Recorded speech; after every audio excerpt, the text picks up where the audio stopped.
shut the up and like do a job. Like if you can't get a job, how can you get a client? Like that's a most important thing. Like if you Right. can't convince getting someone to work for free so you can make money is the you can't be more selfish than this. So at one point I had about 4 internships, and when I was born, my family didn't even have a proper house to live in. Like I think there was a family of, I don't know, 5 or 6 living in like just two rooms, 2 or 3 room small house in Delhi. Again, not a great neighborhood. Ujjwal, let's cut the crap, man. Why Yeah. generational wealth? Ujjwal, let's cut the crap, man. Why Yeah. generational wealth? Why not just make some $1,000,000, $100,000, go into a beach in Bali and enjoy your life? Why take this route? Okay, making $1 million is pretty hard. You need to be making $85,000 in profits after tax to be able to make $1 million. Depending on the jurisdiction that you live in, you'd be Right. taxed between 32% unless you're living in Dubai Hmm. or Cayman Islands or any other tax havens.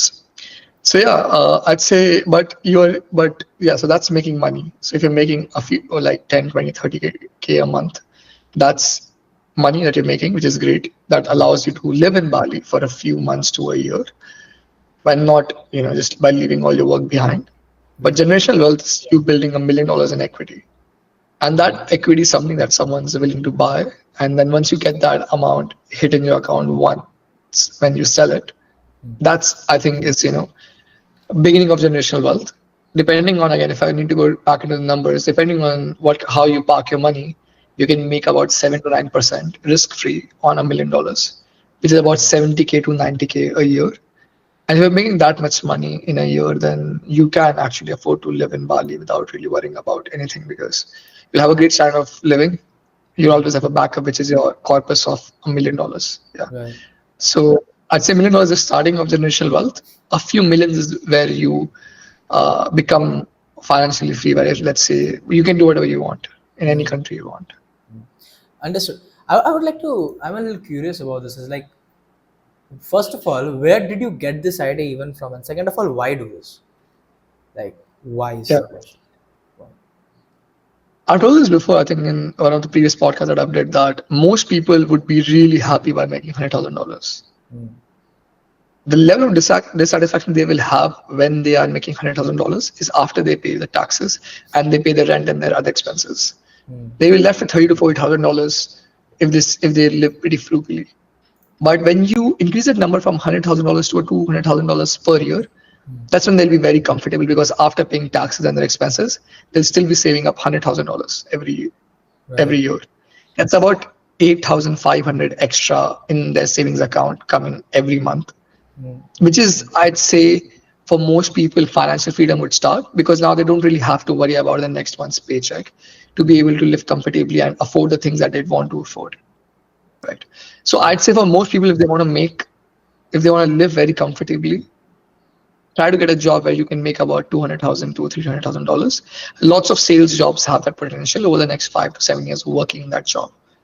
But if you want to run a business, aiming for 200K might not cut it, because you will be taking more stress than you should.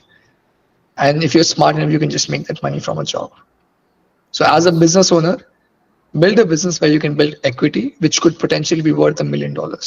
Because after 3 years of, all the hard work you put into building that business, all those sleepless nights, 7 days work week, whenever you want an exit, you are building equity, which can give you a lump sum payment, which can then set you up for life.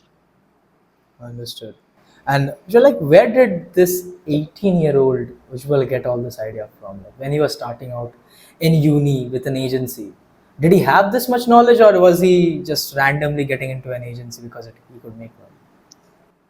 I think I got into that because I started wanting to pay my own expenses in uni. Like I want to pay my first goal was paying my own rent. Second was paying some of my tuition fee. Third was paying all of my tuition fee. And I think once I was at that stage, I started to understand money a bit better. The concept of making $1 million to me, I think, came when I was 21, when I got back from COVID back to Sydney. I used to have this poster in my university dorm room, which said $1 million by 23. Mm, mm. Unfortunately, I turned 23 last year. Haven't made that money. Right. Probably, I think I've made that much in equity, depending on how someone value my company right now.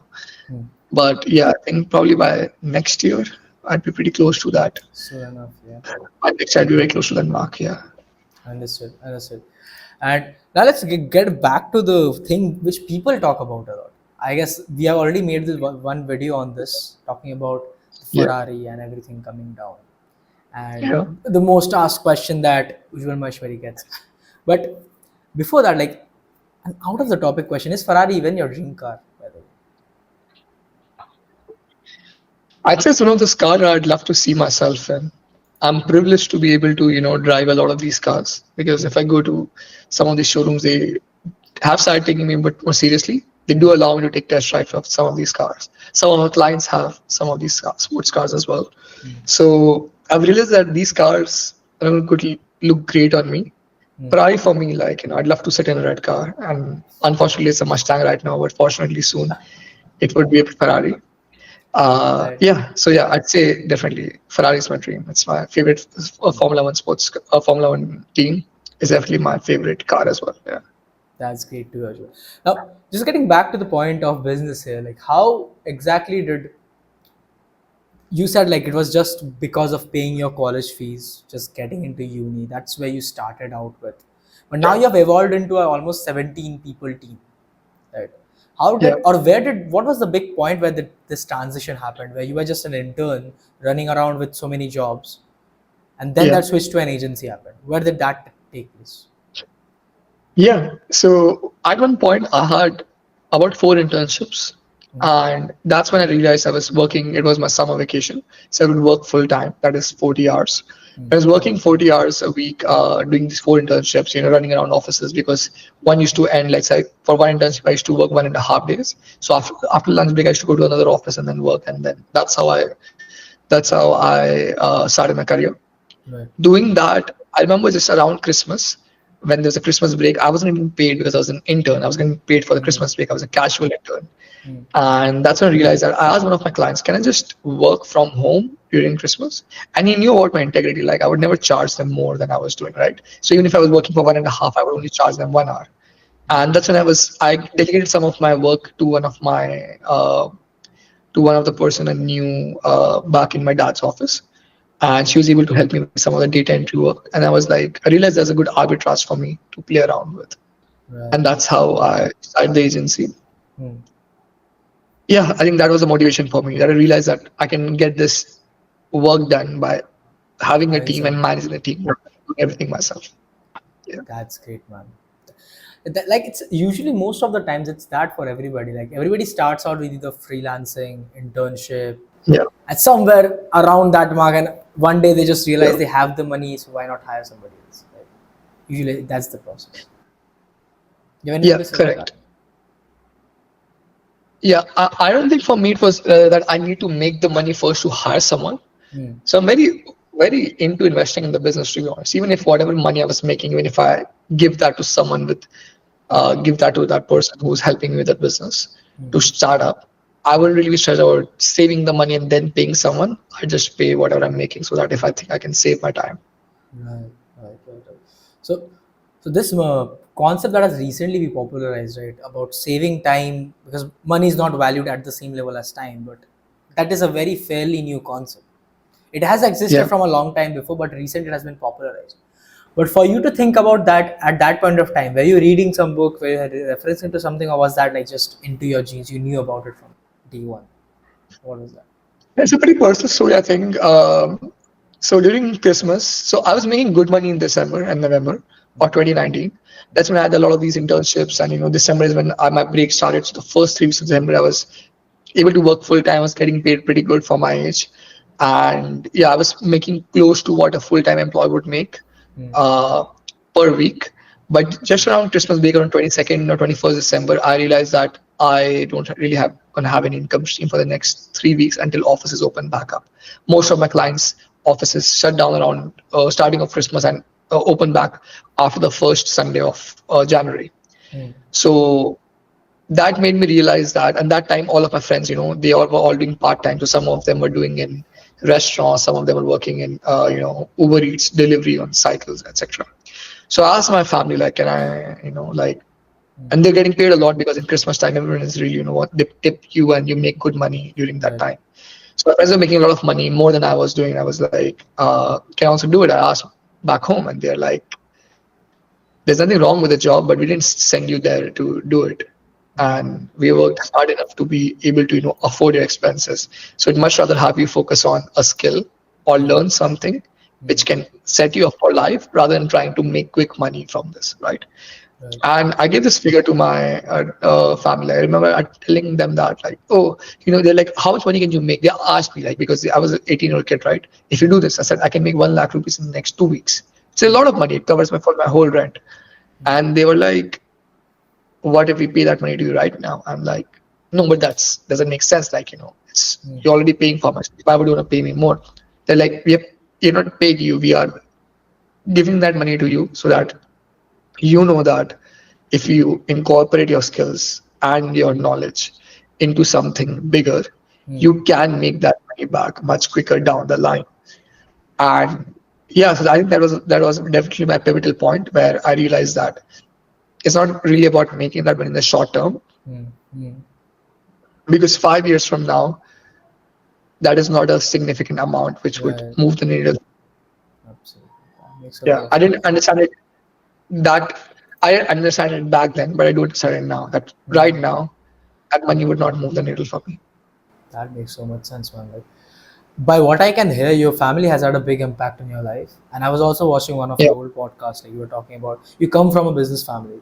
You've learned a lot of things yeah, from there. So, any big yeah. like hacks or things that you have seen in your life growing up that like really shaped the person you currently are? Like, what were some things like that? I just seeing hard work and just seeing hard work determination. I think when I was born, my family didn't even have a proper house to live in. Like, I think there was a family of, I don't know, 5 or 6 living in like just two rooms, 2 or 3 room small house in Yeah. Delhi. Again, not a great neighborhood. And that's how I started, right? From there to being able to afford to send me to to a normal private school in Delhi, and then to be able to have their ambition to be able to send me abroad for study, so I can do something better in my life than what I would do in India. Right. Yeah, so I think that's the hard work that I've seen. Right, these guys, my family lives pretty modestly. Like, they, even though they are doing fine for themselves, they are pretty modest because everything's still new for them. Like, money is still new for them, whatever they have done over the years. Yeah, so it's keeping that privilege in check for me was definitely, like, a thing that even though when my family can afford certain things, they wouldn't do because they know that this money didn't come easy for them. Yeah. Right. That makes so much sense, man. People nowadays, like they will make money and they're just like they'll use it to buy cars and stuff like that, but that's a real skill, hold the money with you, and that's great, man. No, We will, yeah.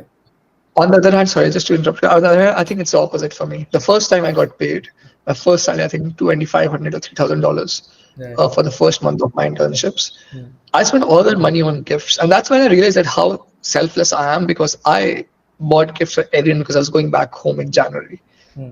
and I bought gifts for everyone. I spent that whole money. Of course, I bought something for myself as well, but I was more excited to buy something for them, Right. and that's how my first interaction with money was. Right. Right. I depend on the age and the privilege that you come from. I think it's a pretty subjective matter. Hmm. I think that money shouldn't be held dearly; it should always be respected. But at the same time, there's no point of making money if you can't make the people around yourself that you care about happy. Absolutely. Yeah, like this one thing that I have seen shift in the younger generation. So there are two parts of the Yeah, younger generation. One who earn money and they spend it like yeah, it's just gonna come. It grows on trees, which हमारे they used to say, right? पैसा पेड़ पे उगता है. Like they're those kind of people. yeah, And on the other yeah. hand, we are also gotten very disconnected with money at the same time. This new generation, by what I feel, is very disconnected than money. We are not dependent on it. Because, like, what I have seen in my parents, not in my parents, but people around me, is like I come up from a very relatively, say, two-tier city, so people can worship Yeah. money if they need to. But the current generation, they would rather earn less but live the life that they want to, and that's what I've seen.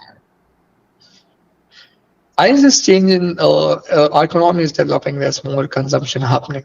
It's True, just that is simply happening. just Yeah, it's just more consumption happening. People want to spend more money on experiences. People want to spend more money on make sure that they'd much rather be comfortable making less money but being right, happier, which is a great thing, which is happening, right? right. But again, I think that's how it should be. Hustle, hard work. I don't think it's meant for everyone. Hmm.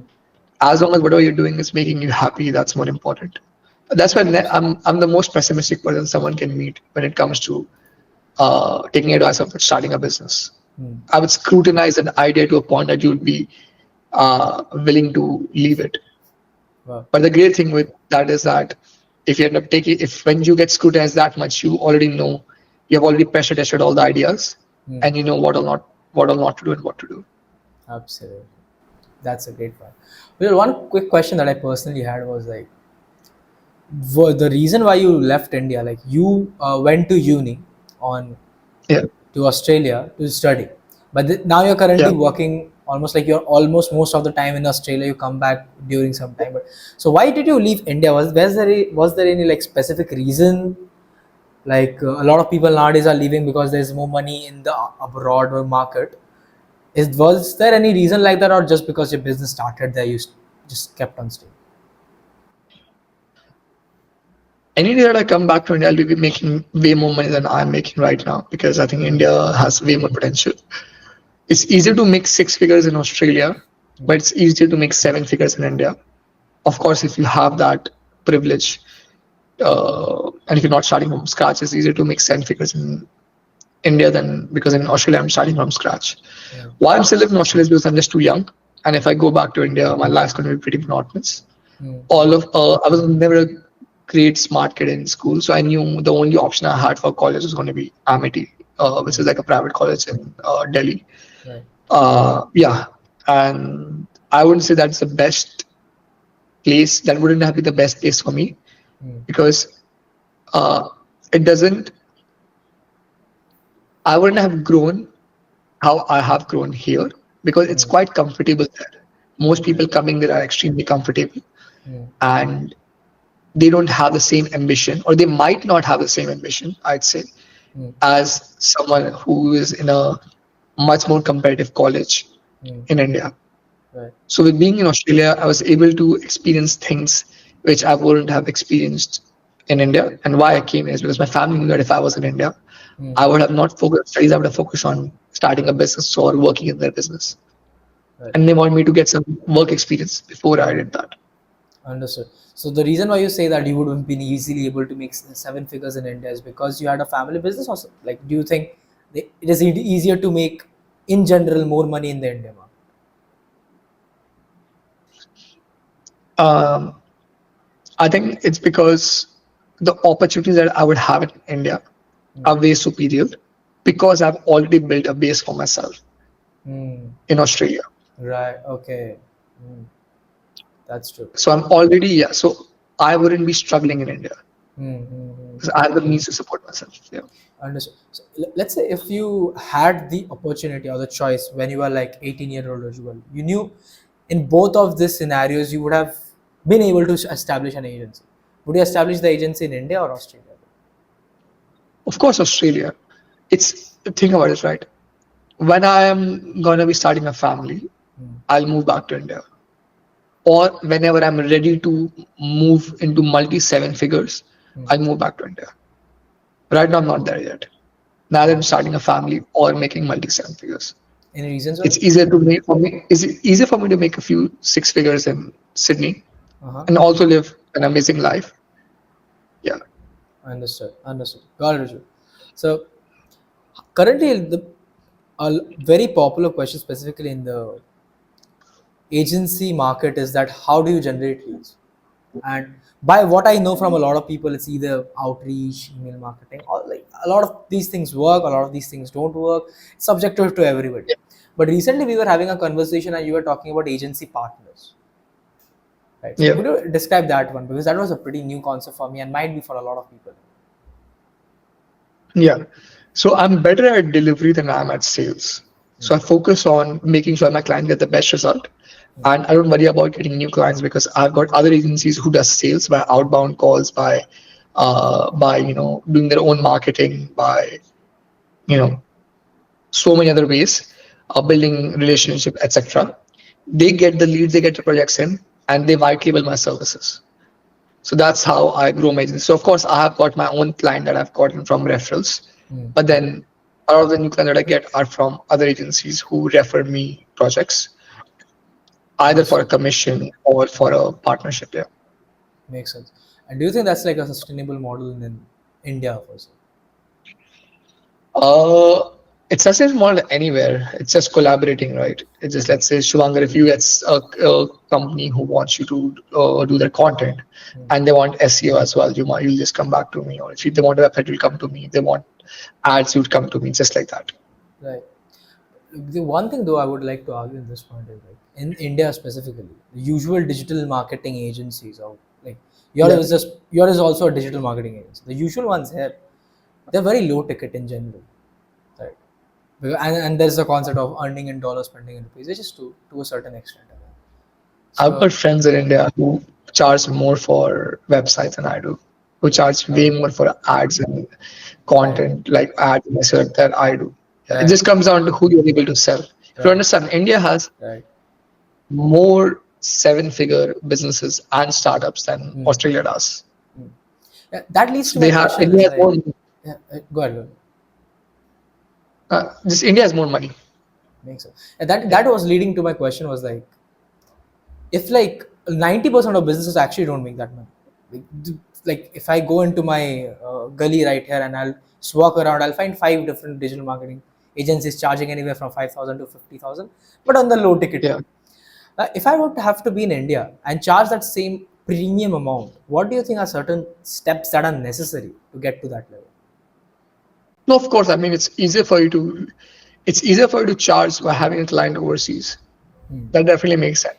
But that's the thing. Like, I just ask, like, why does everyone want to start an agency? Like, it's so saturated, but at the same time, it's big enough for everyone to make money, right? Right. Of course, everyone wants to start an agency, start an agency. But if someone thinks that they're just smarter to start a business, don't start an agency, start a business, start a brand. It could be in whatever niche. That would build you more wealth. But if you cannot figure that out, then of course, starting an agency is a great start. Right. So the thing you said, like starting a business instead of starting an agency. Right. Yeah. What do you mean by that? So why not do an agency? It's saturated, it's fine. At the same time, like you said, like there are a lot of clients. Any other reasons why? Because for me, like agency is one of the easiest way to start for a beginner You have to specifically. understand that you have not built an agency, you have built a personal brand which has equity, and that's equity is what you are using to drive Hmm. traffic to agency. Right. If I remove your Instagram account Hmm. and if you just have to do cold call outreach and what other methods other people can get clients, you'd realize that yes, you can't make enough money. You're Hmm. probably making less than what you'd make in a good job. Hmm. So you have built a brand. Right. Personal brand is very closely linked to the person whose brand it is, but they Right. forget the word that there is something called brand. Hmm. I was talking to another agency owner, does big numbers, talking to him, why aren't you building equity? Hmm. Then he said that yes, he is building equity by investing in other businesses.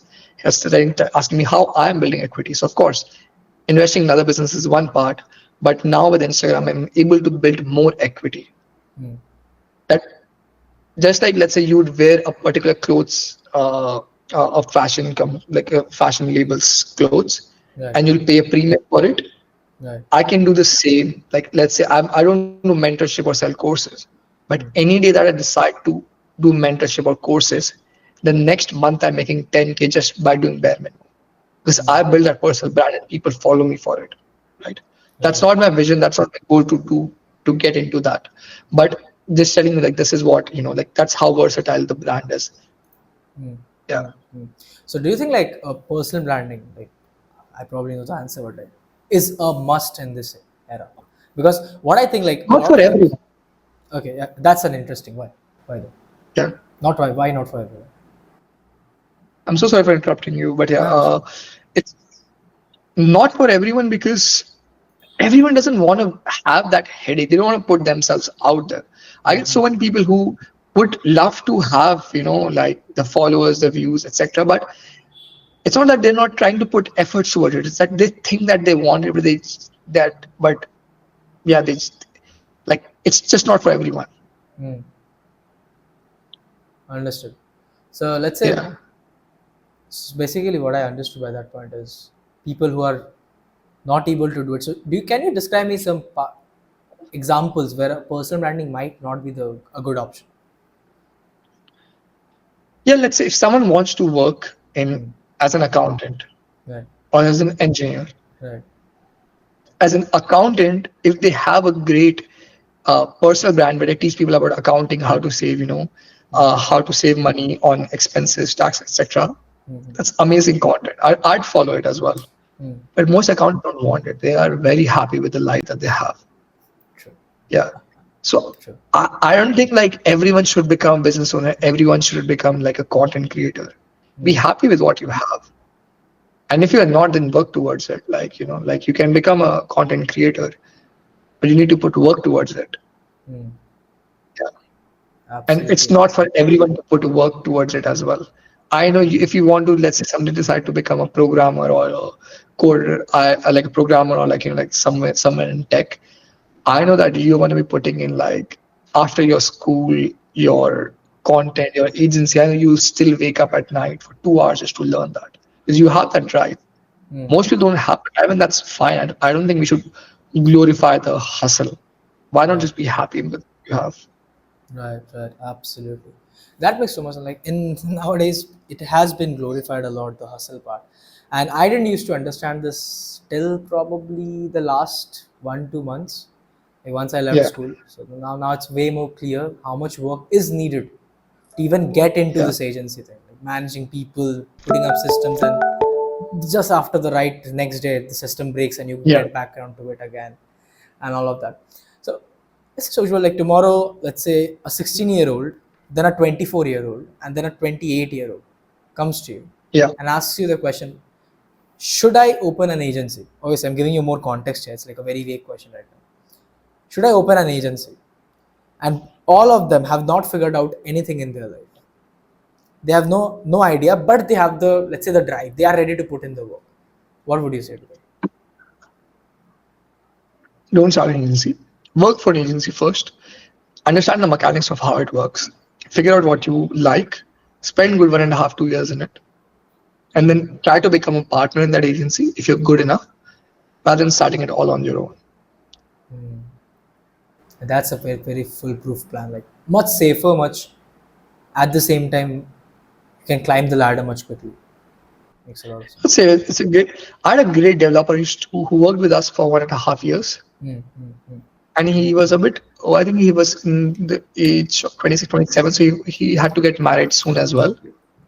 But with development, there's only limited amount that he could make in the kind of development he was doing.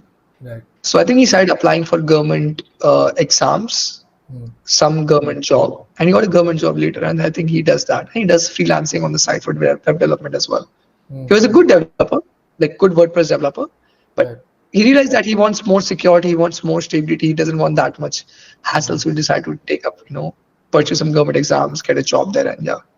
Sure. And now, So yeah, yeah, nowadays, like this life has also been like diminished a lot on social media. Anybody who has a yeah, job is quote unquote uncool, right? What do you think about that? Like this new trend of social media. Let's talk a bit about trends and facades and fabs. Like I heard a very good thing that yeah, right now, after 2022, starting a startup is just a fab. It's just fashion, right? Everybody wants to do it. yeah. What do you think about that? I think it used to be, not anymore. Used to. Why? All my high school friends, Hmm. they all have jobs. Hmm. Uh, yeah, like average jobs, average paying jobs. Other than the exceptionally smart people, Hmm. most of them have jobs. Some of them might have their own startups and business, and only one guy who's doing extremely well. Mm. Another few who tried to start something and didn't work enough and didn't Mm. work well for them, and they just got back to their jobs. I think it's fine. Right? Just look at the people that I grew up with. All of Mm. them tried something during COVID, didn't work out. They have their own jobs. They have their side gigs as well. They're doing freelancing, whatever. Right. Not just in marketing, other things as well.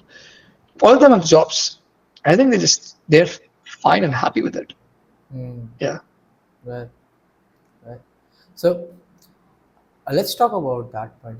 You grew up with people because currently, like it's said that people, 5 people you hang around with and all that, that quote that everybody has learned from. Yeah. Why do you think you were the only one who was able to excel and build a business, while all of them, not to diminish them, not to just comparative statement in a business, why were Yeah. they still not able to do something while you were able to do it? What do you think is the difference between a person who is not able to achieve something in business and a person who is, even though they come from the same Yeah. place, even though? I think because I was just too ambitious with everything in my life, and I was Mm. unfortunately never content with what I had. Mm. Why For the unfortunately? longest part, Why I unfortunately? didn't, Yeah. because for Go the ahead. longest part, I didn't acknowledge my privilege. I was very rebellious with my family, with whatever thing that they provided. I was always rebellious. I always wanted more, Mm. Okay. right? And I was extremely rebellious about that. I have a therapist, and we had a great chat on this as well. And she said Right. the same thing that your ambition, unfortunately, didn't start or doesn't end at your work. It happens with everything in life. Mm. Yeah. So I was ambitious about everything. And with ambitious, the only reason, so when let's say, I still remember like back in, and my family, I'm so grateful for them to be honest, because back in eighth or ninth grade for my birthday, I Mm. wanted some Adidas shoes, Mm. right? Mm. Mm. But they kind of suspected that I didn't want the shoe. I wanted because it was Adidas shoes and all of my friends had Adidas, and that's why I wanted it, right? Right. And I remember trying so much on that birthday because they didn't buy it for me. They're like, "We'll buy you shoes. We'll buy you similar price shoes, like I think like 2,000 rupees or something, right?" And they could afford it back then as well. Mm. Mm. They were like, "We'll buy you shoes from a no brand, which doesn't have any logo, but we'll not buy you this particular brand shoe because I think it's not the shoes that you're into. It's because you want that brand and you want to, show off that brand. It's a very Delhi culture, right?" Right. Right. Right. And I remember still, again, I remember I cried about it, and the only thing I could remember back in the day as well, I was like, how can I make some money to just buy it myself? I don't want to rely on them. That was my thing, which is Mm. very rebellious, immature thing in my head, right? And then in ninth grade is when I picked up, I really fought with them to get a DSLR, and they gave it to me because they saw that last year, they didn't give me anything on my birthday, and I had such a huge fight. And this birthday, I convinced them to get me DSLR because I got into photography club in the school. This was the most expensive gift I ever got in my life. It was like a Canon 700D, Mm. Mm. and it was like 36,000, which is a lot of money for the kind of family that I came from, right? To give a Right. kid a gift like that. Right. Right. That for me, that was never a gift. That was a tool for me to make money. Mm. I used to go to this photography competition. I used to go to these ME events where they used to pay me like fee, like a small Oh. compensation, 5,000 rupees to go in there, Right. shoot, and do all of that. And then I used to compete in a lot of competitions and do all of that. And that was my way to make my own money. So Mm. even that 2,000 rupees that I made from doing those MUs and these competitions, I used to feel like, okay, now I can use this money. But then Mm. again, they used to, make sure that I come back on my feet, my family, because they made me realize that money is not my money. It's the money that I've earned, I can save, but I cannot use because I'm still not old enough to, uh, you Right. know, use my own money. So I can make my own money, but I couldn't use it. And Mm. then again, Mm. from 11th and 12th, same thing used to happen. I used to make money by, I was doing well for myself, a lot of competitions, did a bit of freelancing, making Right. some money from there. I was able to use it the way that I wanted. Understood. I was extremely rebellious about it. For me, I was to figure out what's the next big amount that I can make, which can actually, break me Shambles. from these chains or shambles Chains. or whatever you call it, right? Yeah, and again, I'm so grateful that I was so grateful that it never let me break out of the shambles until I was 21. Even as 2021, like by 20, I had enough money saved to buy like a normal, like a good SUV, Hmm. like a decent price SUV. And I Hmm. was like, you know what? I don't need your money. I was back in India. There's COVID. I thought I would be in India for longer. So I was like, you know what? I want to buy this car. Hmm. And they were like, no, you can't. I'm like, no, I have my own money. I want to buy this car. And I was 20, 21 back then. Right. Said, no, as long as you're living in this house, you cannot buy this car. If you want to buy this car, just leave the house and you can buy it. And again, couldn't be more grateful. So even till this date, even if I'm buying a phone, right, I'll always, uh, again, I'll always inform that I'm doing it, and that is just out of respect, and that will always stay. Because it's not the amount; it's just their opinion that Right. I care about. I wouldn't say is that approval. It's more about their opinion. Yeah. Yeah. Yeah. Absolutely. That's such So a, that's yeah. yeah. Again, I think we dissected a lot from like how it's different, but yeah, I think Yeah. Yeah. I think because That's how I was a kid, it has right. shaped me differently. Okay, Joe. So the next question that I have, man, like let's talk a little bit more about personal branding in general. Now, as a marketing Yeah. agency owner, boy, whatever we know, like we have talked about, you already had a very good client base, right? So you're a Yeah. prime example of a person who has a personal brand, but just not just for money, right? So what would you Yeah. say is the benefits that you have gotten with having a new brand or equity on online? The social, it's like social proof and it brings in a lot of credibility. So now I can jump into meetings, and if I would never, if someone finds out that, okay, I have a small personal brand, it's a great thing. Like it's like it changes the perspective a little bit Hmm. because for some reason, this social equity does matter to a lot of people. Right. I can message brands and I can message people that I want to work with, and Hmm. now they do respond because there is some the personal brand is a bit like my credibility, even though it doesn't translate from my actual business. Hmm. So yeah, I'd say that way it is much better. And of course, the I do get clients here and there just coming from the personal brand as well. So it does help more than I thought it would. Yeah. That's great. Now, one question that like moving into much more harder concepts and stuff like that. We were having a chat about aspiration and educational content. What a lot of people think is everybody like so the popular thing that has been done by Iman Ghazi and all of them is the aspirational content, building up aspirational lifestyles. Yeah. You, at the other hand, have been able to build an aspirational personal brand, but you also want to start education. You want to give education, you want to teach. So, what would you say is like the prime difference between education and aspiration personal brands, and why would you even want to shift to educational one from the aspiration?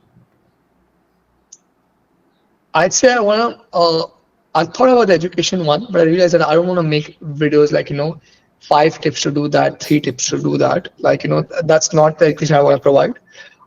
For me, it's more about like my digital book where I want to showcase my journey, like how Casey Neistat have done, on YouTube, where from him having a great successful YouTube channel to then him building a company called Beam, which he ended up selling. The company didn't do well, but he ended up selling that company for great money.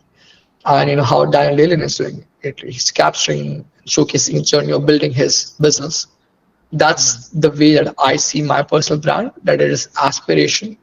It comes from the hard work and the resources that I've been able to build for myself. And then showcasing my journey, my learnings, my story. Yeah. That's how I see it for myself. Understood. Understood. Abhi. Yeah. That makes a lot of sense. Like a lot of people now think that building a personal brand is just about showing the highs, but what the miss Yeah. is people relate with the people who shows the low.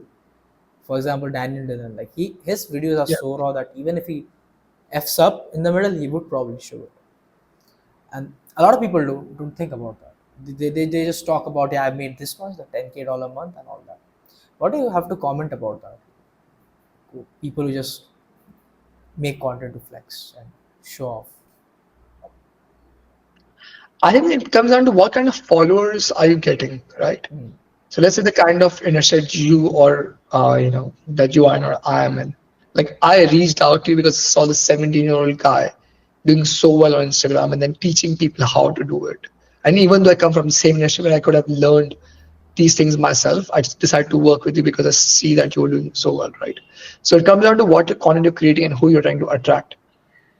Mm. So unfortunately, my uh, content does attract a lot of people who see it as aspirational, but I'm also able to attract a lot of people who see a lot of uh, great values being exchanged and learnings being exchanged. Right. So of course, there's a small bunch of people, entrepreneurs, business owners who I'm connected with who are doing really well for themselves and sometimes way better than I am doing for myself, who are connected with me because there's a lot of value exchange in terms of learnings, insights, experiences. Understood. That's a great point. So, with this, like, you recently were able to connect to a lot of different people as well. So, just your personal brand. Yeah, Not all. How did that experience do? Because you are a pretty social person. I'm assuming, I'm not sure. That's my yeah. assumption by what I've heard. But yeah, so like, how has your network improved? How do you think like this affects an entrepreneur in general? Like just entrepreneurs with a personal brand. I recently I hit up one of like a great agency owner. I think I really look up to her. Like I've been watching her for like 2 years. I think I hit her up with a question about like hiring someone for senior role or like mid senior role, Mm-hmm. and she was really kind enough to reply to me, which I Right. think my message would have gotten lost if I didn't have the person that I have right now. Right. And just like that, I'm able to like it's so funny, like such a first world problem, but I was planning to upgrade my car, and I was able to connect with this extremely successful entrepreneur who has multiple cars, and I was able to connect with him, and I just sent him a message like, hey, I see that you have this car, like, do you think it's a good buy or is it not? And yeah, he gave me a lot of options. He was like, he's such a sweetheart and trying to help me out, pick that Right. up. And yeah, so I think these are some things that I'm able to do now, which I wasn't able to do until I had a personal brand. That's a great stuff. Great thing, Ujjwal. Now, let's go a little bit back. Whatever we have covered till now is a great learning for beginners. But at the same time, a lot of beginners nowadays, there's so much content in general. The problem is not that there's not enough knowledge, but the problem is to find the right knowledge. So if I was to say you that there's a 16-year-old sitting at home or an 18-year-old Yeah, Ujjwal who is sitting at home right now with no direction, no idea, and he is aspirational. He has aspirations. He's not. He doesn't. Wouldn't like to do a job. What would be the steps you would give to him? yeah. First, I'd say is like, yeah. First, I'd say is like, shut the up and like do a job. Like, if you can't get a job, how can you get a client? Like that's a most important thing. Like, if you Right. can't convince someone to pay you a small salary from Hmm. which that person will be making 4 to 5 times return from you doing that job, how can you convince a client? So don't do that. Don't start something yourself. Do a job, do freelancing, find some way to make money and convince people to pay you small amounts. Hmm. Best way to do that is go on YouTube, learn a skill. Even with hiring jobs, Shivanga, you've much explained it yourself. Hmm. If I just wanted to hire people who want to work for me for free, Hmm. I'd have a team of 100 people. Right. But A, my morals doesn't allow me to have someone work for free so that I can make money. B, I would not waste my time with someone who doesn't know their own self-worth and who are willing to offer me something knowledge. Like I really, really respect my time just like as much as I respect someone else's time. Hmm. So if they don't come up with experience and expertise, I might not be able to, you know, work with them, even though they would tell me that, oh, I'll work for you for free. Hmm. Hmm. And there's something that I've hired because they're really determined, like they really want to work, and they would come up with something like, something like perseverance. Like someone's gonna text me like 20 times that, hey, I'm gonna work with you, I'm gonna do this, I'm gonna do that. I'm gonna look cool. I give them a task, and they do that task. I'm like, yeah, do this task, we do this task, I'm gonna hire you, I'm gonna be paying you. You're not gonna be working for free, but I'm gonna be paying you. Yeah. Hmm. It's the same way with that. I'm not sure if you experience this. Like every day, I have someone, even in Sydney, saying that. Okay, at least 5 times a week. Someone saying that, hey, can I come shadow you? Can I pick your brains? Yeah. And you know how many of the messages I ignore? because I don't see perseverance. Like, no, I cannot give you 30 minutes to do that. Hmm. But there's some people who like who give me the whole context and ask me very specific questions and be like, and do show me how the conversation is gonna go by giving me like a brief, Hmm. like how whatever I say. Understand? Of course, I'd love to give my time to them. Yeah, Yeah, like, yeah. pe- So just get a job. Yeah, people get a like job first. Yeah, get a job. Like people don't understand that for entrepreneurs specifically, like if you're starting from zero, your time would be a negative investment for them because they could probably pay somebody, get a much better yeah, output than a 16-year-old who knows nothing, because then they would need to invest their time. And so that this is what when I was starting out, I used to think that free job thing, like it's kind of flawed unless you have the skill to do it, and then you can like trade your skill to make money, right? So yeah. Getting someone to work for free so you can make money is the highest level of like I think for me that's the that you can't be more selfish than this. So getting someone to work for you for free mm, can't be more selfish, right, right? Doesn't absolutely, make sense. yeah, Yeah. definitely, Pay them what you think is worth rather than paying them nothing. If you think that time is worth nothing to you, then you are uh, you are wasting your time and you're getting in the net negative because your time is negative, not getting. Yeah. mm, Why do that? Ask them to do something and come back. So just to add on to this, so many people who have come to me for free jobs, I've given them a task or a course to finish, then send me screenshot of the course is finished and come back to me. mm, None of them come back. right, right, Yeah. absolutely. Like like this is something I realized at the start of my career is how people in general, like 90%, like the way where we are. So this is a personal thing I would Yeah. like to share a little bit more. Like I'll take the spotlight off from you now.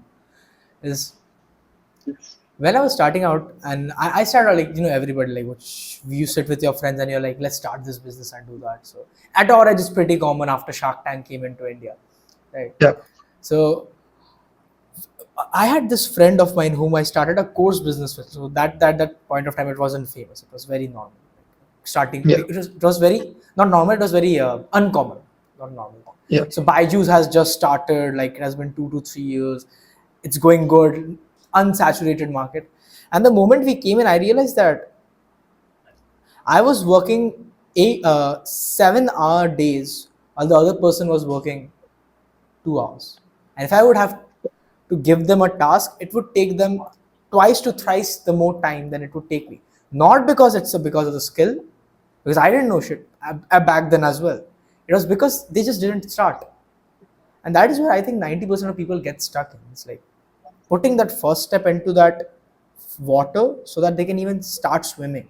People try to swim before they can walk. Right? That's the point that I want to put out for everybody who is out here. Is Exactly. because I mean, like, imagine you are sorry to interrupt you, but like, imagine just to add to that, hmm, imagine you are getting paid to, let's say, work in an agency or a startup right, to do the kind of job that you like to do right, and learn from all the flaws and failures of that particular business, or learn from their mistakes or learn from their successes. If I could go back, why wouldn't I want to do that? Like, I'd be so much ahead in my career. There's so many things that I've learned because of the mistakes that I've made, which shouldn't be, which would have been more efficient to be done if I had a job. Yeah. absolutely. Right, like that's the question you ask yourself is I've seen a lot of entrepreneur, like you see those clips, right? YouTube videos also. I think they ask, like if I ask you, Ujjwal, like, in general, out of question, would you be an entrepreneur if you already knew that you had to put this much amount of work? It's an interesting question I heard. Would you still be an entrepreneur? Because I enjoy the work, I tell you. I enjoy the work more right now than the money. For me, money is the byproduct. Like, I can't sit idle. You know me for a few months to know that Right. I can't have Sundays where I'm just like sleeping on the couch watching Netflix. Unfortunately, I can't. You've seen me on my vacations as well. Like when I was in, Right. when I was in Bali, we had some meetings, or when I was in Hong Kong, we had like some calls. Yeah. Yeah. Even if I'm creating content, I'm working as something is happening in my head, Mm, right? Yeah. So of mm, course, I'd love to, always be an entrepreneur. mm. The better question is, would I choose to do it with someone else as a co-founder? Heck yes, I'd love to have a co-founder. Yeah. Hmm. Why that? Because I personally don't. I was at the start I was pretty against the idea. Now I'm pretty okay with it. But like, why? Why in general have a co-founder? It's like a good co-founder is like a good, great woman in your life. Hmm. So behind every successful man, there's always a woman. I think behind every successful startup, there's always also a good co-founder or like a good owner. There's always a good co-founder. Hmm. Yeah. So it's like having a like being in marriage before actually being in marriage. Like, yeah, you learn a lot more about relationships if you work with a co-founder, and of course, you can share responsibilities, share successes. It's better. Yeah. Absolutely. Yeah. That's like for example, right now for me, it's like I don't like service delivery, so not having a person who can handle that part is like it becomes hectic for me to go out of my way, manage the whole business, then do sales, then do content. Having a co-founder would, yeah, that would definitely be a lot more easier. At the same time, like Yeah. that's great. Imagine you like sales and someone is as talented as you are in this delivery.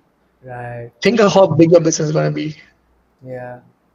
Actually, But at the same time, a bad co-founder can mess up ruin the your business. whole, yeah, ruin the whole thing for yourself. Yeah.